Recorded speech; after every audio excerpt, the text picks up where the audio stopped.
C'est une petite musique qui commence tout doucement. Ce bureau-là, ça va pas comme ça. Une idée qui arrive de loin, sur la pointe des pieds. Ce tapis, il m'énerve, il est moche. C'est moche. Et puis elle met en route un implacable mécanisme. C'est marqué sur ta gueule que tu viens pas d'ici. Alors une deuxième idée surgit. Les enfants ne pourront pas voyager. Puis une troisième. Comment ils vont faire sans électricité? Et une quatrième. Ça va être la guerre civile. Une cinquième. Ça sert à rien. Ça sert à rien. La musique est alors assourdissante. Tout est mal, risqué, interdit. Comment je vais faire? Acheter des clopes, changer de matelas, Mais tu vas devenir folle, comme toute ta famille de cinglés. Les pensées sont tellement envahissantes qu'elles m'empêchent de prendre la moindre décision, même la plus simple.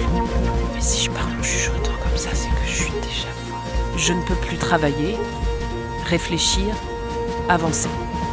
Je suis au point mort. Ma boussole a perdu le nord.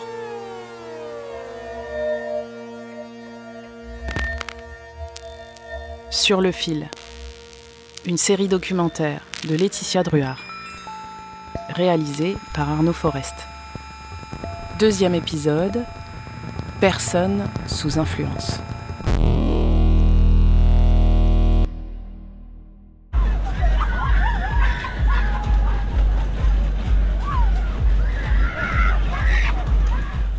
J'ai photographié, filmé ou dessiné à peu près tous les membres de ma famille. Mais je n'ai jamais enregistré mes grands-parents.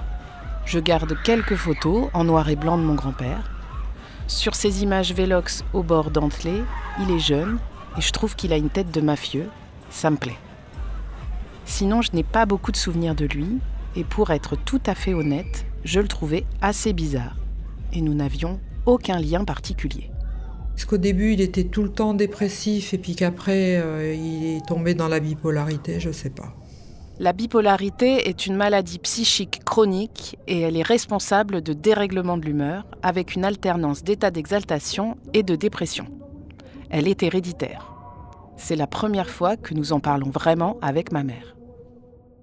Bah, il était prêt à faire n'importe quoi, je sais pas moi, il commençait des trucs, je te dis, faire les tranchées. Faire les tranchées? Les tranchées pour mettre l'électricité. Il avait fait des tranchées partout autour. Puis il avait laissé, après, quand il allait pas, bah, il laissait comme ça tout le temps. Alors la maison, elle était pleine de tranchées et puis c'était pas jamais fait, quoi. Puis même aussi, une fois, on était partis en vacances. Et en fait, arrivé en vacances, il a arrêté ses médicaments. Et là, il est devenu fou. Complètement fou. Mamie qui descendait de voiture parce qu'il voulait foutre la voiture dans le fossé. Enfin, oh là là. Ces phases dépressives ou maniaques, si caractéristiques des troubles bipolaires, peuvent varier en intensité et en durée, selon les individus. Les médecins appellent ça des épisodes, comme dans une mauvaise série.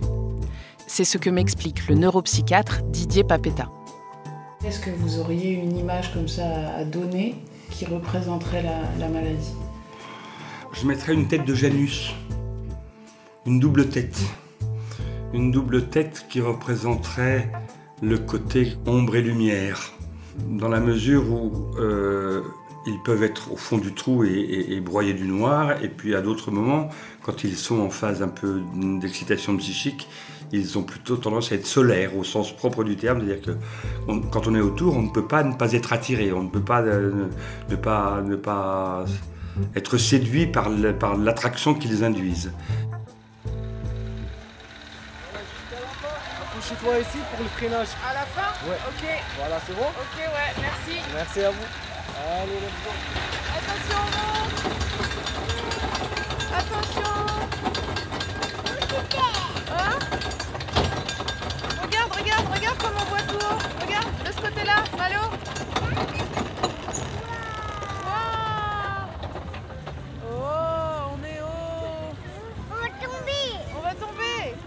Le grand 8 émotionnel, je connais bien, et ça pourrait expliquer pas mal de choses de mon enfance. Est-ce que la maladie s'exprime de la même façon pour tout le monde ? Dans les crises maniaques, grande productivité de tout. Alors, je peux écrire la poésie, tout sort. J'ai rencontré Charlotte sur Instagram. Elle est photographe et a produit une série lors de sa dernière hospitalisation. Elle a été diagnostiquée bipolaire vers l'âge de 18 ans.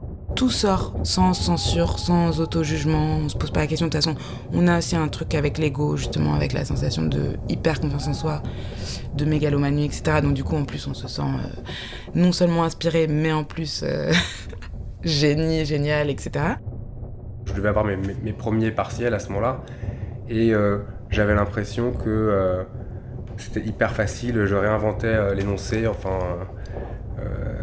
Je me considérais pas comme Einstein, mais en tout cas j'avais l'impression d'avoir énormément de facilité, ce qui était en fait pas du tout le cas. Dans la phase maniaque, vu qu'il y a une expression un peu extrême de soi, une désinhibition, on est un peu augmenté, quoi. Du coup, il y a beaucoup de choses, des symptômes qui sont la logorrhée, pas de sensation de faim, une force physique aussi. Ça, c'est vrai et assez impressionnant. Moi, je faisais la fête, quoi. J'étais le roi de la fête. Je me sentais invincible dans le sens où j'étais capable de faire la teuf pendant une semaine non-stop, quoi. Et c'est un sentiment parfois de surpuissance. Justement, il y a Kanye West qui le dit bien dans sa chanson AX. You see? That's what I'm talking about. That's my superpower, nigga. Ain't no disability. I'm a superhero.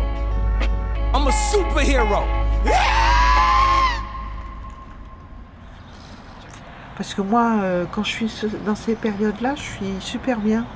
Enfin, je me trouve super bien. Je vais bien, je suis capable de faire plein de choses. Je suis aussi capable de dire à mes proches des vérités qu'ils n'ont pas besoin forcément d'entendre. Donc je suis un peu cash, quoi, quand je suis sous up. Myriam a été hospitalisée avec ma mère il y a 4 ans, au pavillon Van Gogh de l'hôpital psychiatrique de Poitiers, unité des Oliviers, 2e étage. Ma mère avait fait une tentative de suicide, ce qui a permis de diagnostiquer son trouble bipolaire. Elle avait 60 ans. Juste avant ce geste épouvantable, elle enchaînait les périodes de dépression profonde et des états d'agitation intenses. Sauf que ni les psychiatres, ni ma sœur, ni moi n'avions analysé ces états comme des phases maniaques. Est-ce que tu te reconnais parfois dans les comportements de ton père ? Bah oui, par des signes quand même de... Tu te sens plus forte, plus... Tu vois, t'es capable de dire n'importe quoi. Mais à la limite, j'étais bien, donc je me trouvais pas malade. Tout me va quand je suis en crise maniaque. Tout me va, tout est possible, il n'y a plus de limite.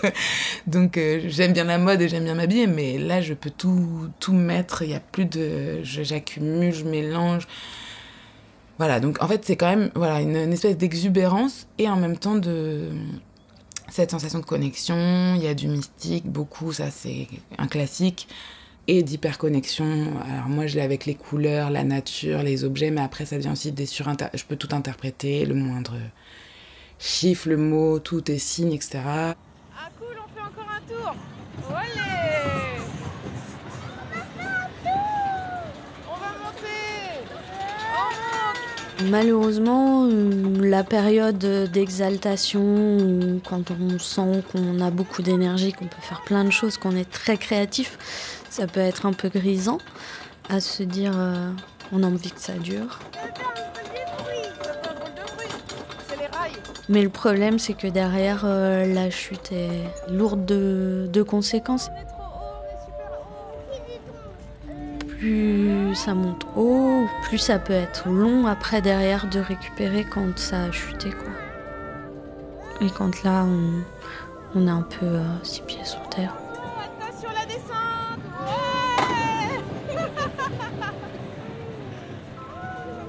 Ces derniers temps, avec ma sœur, les phases basses de ma mère, on les sentait venir de loin. Il y avait des signes annonciateurs. Quand on l'avait au téléphone, des lubies monopolisaient la discussion. Ça commençait toujours par un problème de thunes, puis c'était son appartement qui était devenu invivable, Et pour finir, c'était ses dents qui allaient tomber. Elle ne parlait plus que de ça. Ça tournait à l'obsession. Ensuite, on n'avait plus de nouvelles pendant plusieurs semaines. On savait alors que la chute était inévitable. La première chose, c'est la cigarette qui m'écœure. Après, c'est pas trop d'entrain, pas trop d'envie, pas trop de tout ça. T'as rien qui t'intéresse. Et après, c'est baisse d'appétit. Puis après, la faim, c'est tu peux plus manger. Bah, les premières fois où ça t'arrive, quand tu sais, en fait, bah, tu stresses, quoi. Au début, tu stresses pas parce que tu sais pas, mais vers la fin, bah, tu stresses encore un peu plus parce que tu te dis, il me reste 3-4 jours à ce que je puisse encore rester chez moi, quoi. Non, puis t'as tout qui est brouillé dans ta tête, il y a rien et tu trouves... Enfin, comme si ton cerveau, il était, je sais pas, bloqué, quoi. Il est bloqué et en même temps, il mouline bien. J'avais mon appartement, je devais passer chez maman avant d'aller en soirée avec une copine. Et puis je suis arrivée chez maman et puis elle était en pleurs devant la télé. Elle ne voulait pas manger et puis elle m'a supplié de rester avec elle, de revenir vivre à la maison parce qu'elle ne voulait pas être seule. Elle n'arrivait plus à manger, donc je lui ai dit je te fais à manger, mais elle voulait que je sois là pour manger avec elle. Vraiment, elle était dans un état où enfin, personne ne veut voir quelqu'un comme ça.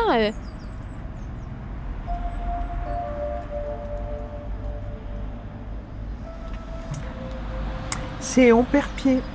On perd pied, on a l'impression de ne plus avoir de prise sur notre réalité. On perd confiance, estime de soi, une espèce de mélancolie qui s'installe. Et le fait qu'on a l'impression qu'on ne va pas s'en sortir.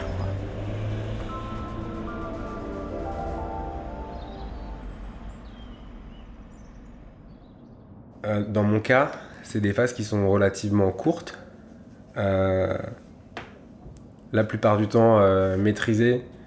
Quand c'est pas le cas, ça fait des dégâts. Mais disons que les périodes finalement les plus longues, et on associe plutôt le mot de épisode que de crise dans ces cas-là, c'est les épisodes dépressifs, quoi. Et là, moi, l'épisode dépressif qui a démarré après ma deuxième hospitalisation à New York, il a facilement duré 2 ans. J'étais complètement en dehors du système, que j'étais pas capable d'apporter le support nécessaire à ma famille, ma femme, mes enfants et tout. Donc, je dirais que c'est ça le dernier épisode, finalement, qui a été assez long.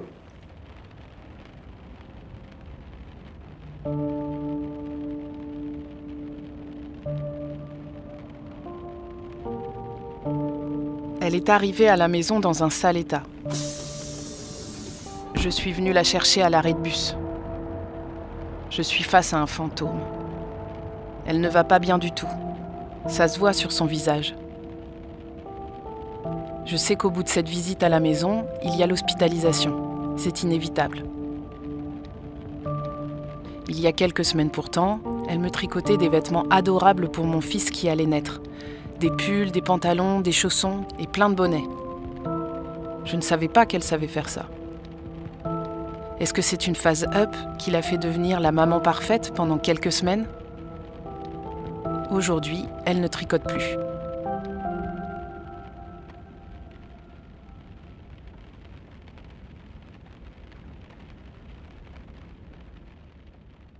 Mais alors pourquoi t'allais mieux ? C'est parce que les médicaments vous avez fait ? Ah, je sais pas. Moi, je crois pas, puisque je retombais 4-5 mois après. Mais ce va mieux, il arrive pareil. C'est quoi les premiers moments où tu te dis, tiens, ça va mieux ? Enfin, comment ça arrive ? Déjà, t'es à l'hôpital, déjà. Oh là, tu prends ta douche facilement, tu te laves la tête. Puis tu te sens bien, en fait. Tu te sens toujours mieux bien. Le peu que tu fais, tu remanges. Puis après, tu sais, ça, voilà, c'est tout qui va mieux. Puis bon, t'as plus envie de rester à l'hôpital, hein, c'est sûr. Hein, quand t'es mieux, tu veux partir, quoi. Et puis quand elle sort, tout va bien. Et puis finalement, elle se rend compte qu'elle veut revivre chez elle, qu'elle n'a plus besoin de personne. Des nouveaux projets arrivent, on a envie de faire des nouvelles choses, on a envie de changer de travail. On est content d'être à la retraite alors que c'était quand même un point qui lui a fait peur et qui, je pense, aussi a accéléré un peu les phases de bas. Donc ça arrive toujours en été.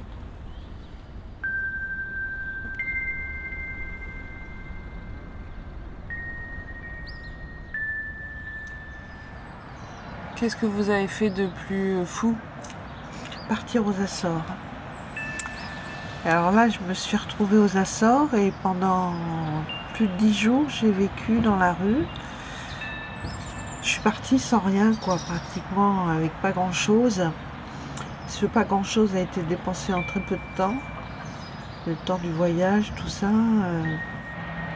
Et je me suis retrouvée à la rue, j'ai vécu la rue pendant une dizaine de jours. C'était une expérience initiatique pour moi, qui m'a apporté énormément. Vraiment, je referais bien. Et là, je suis pas en up. Non, j'ai fait des belles expériences sous up. Et jusqu'à la prochaine fois. Ça a fait ça pendant, je sais pas moi, 7-8 fois. Hein. Et puis vient l'hiver, novembre, décembre, et puis ça arrive toujours à ce moment, les phases de bas.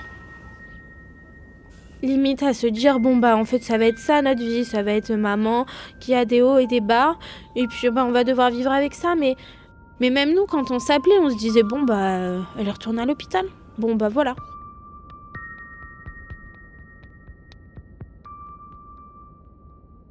Moi, j'étais complètement perdue. Ma sœur aussi. Ça nous aurait aidé d'avoir un diagnostic, d'avoir une notice pour comprendre les comportements de ma mère. La phase maniaque, elle vous signe le diagnostic dès la première rencontre. Mais la plupart du temps, vous ne les voyez pas en phase maniaque. Un vrai délire maniaque, par exemple mégalomaniaque, ça se repère assez vite. Mais l'hypomanie, ça ne se repère pas toujours. D'autant que l'hypomanie, ce sont des symptômes qui sont socialement bien acceptés. Les gens qui travaillent beaucoup, qui sont des hyperactifs au travail, des gens qui non seulement travaillent beaucoup, mais en plus le week-end ils sont capables de faire la fête avec tout le monde, socialement c'est vachement bien accepté ça. Et ceux qui ont ce qu'on appelle les troubles bipolaires du type 2, c'est-à-dire les troubles bipolaires les plus fréquents, mais les moins visibles, personne ne trouve ça pathologique. Et faire percevoir à des gens qui ont des épisodes dépressifs à répétition que les phases où ils sont très bien, ils sont peut-être trop bien, c'est pas si facile que ça. Donc ça suppose d'avoir un peu de recul. C'est bien ça qu'il nous manque. Du recul quand on est en pleine tempête.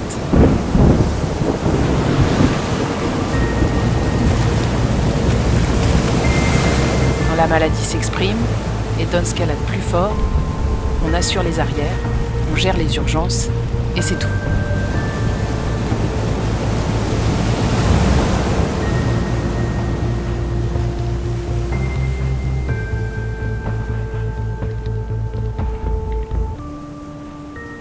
Dans Une femme sous influence de John Cassavetes, Gena Rowlands se bat contre des forces invisibles. À la fois fragile et grandiose, elle offre un spectacle bouleversant pour elle et pour les autres. Ce spectacle, j'ai l'impression de l'avoir vécu avec ma mère. Au regard du diagnostic de bipolarité, j'essaie de relire ces années, passées sur des montagnes russes. Je me refais le film, et franchement, on ne s'ennuie pas. Avec ton deuxième mari, le père de Laura, est-ce que t'as pas l'impression que quand vous vous êtes séparés, t'étais guidée par une force? Ouais, ça c'est sûr. Ouais. Je dormais plus, j'avais très peu besoin de sommeil. Ouais, si. Je me rappelle, j'allais en boîte de nuit. Je rencontrais des gars.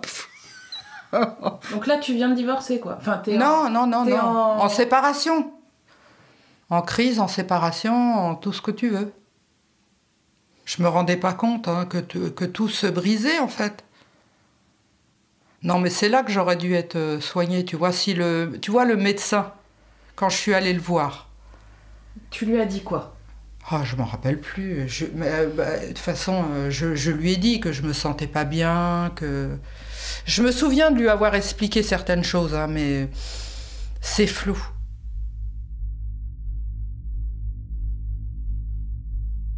J'interprète la vie de ma mère au travers de ses troubles et c'est presque rassurant. C'est tellement plus confortable pour moi de tout mettre sur le dos de la maladie. Et comme il semblerait qu'on ait un peu de répit depuis quelques années, ma sœur et moi, on tente de mettre du sens dans tout ça. Vas-y, dis-moi tout ce qu'elle volait. Moi, je sais qu'elle m'a volé plein de... Souvent, c'était plein de crème à la con. Je pouvais lui demander n'importe quoi. Je lui dis, est-ce que tu peux mettre ça dans tout ça? Qu'elle me disait, ouais. Oui, tu fais ta liste, en fait. Pendant des années, ma mère a volé dans les magasins. C'est quelque chose qui nous amusait beaucoup, parce qu'on pouvait choisir tous les trucs qu'on voulait. Souvent, c'était des produits de beauté inutiles, mais hors de prix. Ouais, les cosmétiques, les produits de parapharmacie, les lotions, la bouffe, la viande et les produits plus chers, le lisseur et l'épilateur électrique.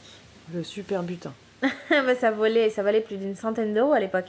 Mais toi, t'avais quel âge quand elle a commencé à voler? Quand j'ai vraiment fait partie de sa manigance, parce qu'avant, sûrement qu'elle le faisait, mais j'étais pas forcément au courant. Je crois que je m'en suis rendu compte aux alentours de mes 12 ans, peut-être, quelque chose comme ça, 10-12 ans. Mais à 12 ans... c'était plus un jeu, quoi. Oui, c'était un jeu. Moi, je trouve ça fou, c'est que elle le fait plus. Ouais. Alors qu'elle a volé pendant des années. Des années. Depuis qu'elle est sous lithium, elle ne vole plus. Ouais. Non, mais comme si ça, c'était vraiment déterminant de sa maladie. Ouais, t'as peut-être raison. Quand elle est dans sa période up, elle voit pas les risques, en fait, c'est ça. D'ailleurs, moi aussi, en ce moment, je suis sous influence. Des hormones se diffusent partout dans mon corps. Elles arrivent de l'embryon qui s'est installé dans mon utérus. Un bébé grandit à l'intérieur de mon ventre. Bientôt, une longue partie de chamboule tout va commencer. Et pour l'instant, je savoure cette période de grossesse. Moi aussi, grâce aux hormones, je suis invincible. J'ai le super pouvoir. Mais j'ai un peu peur de la redescente.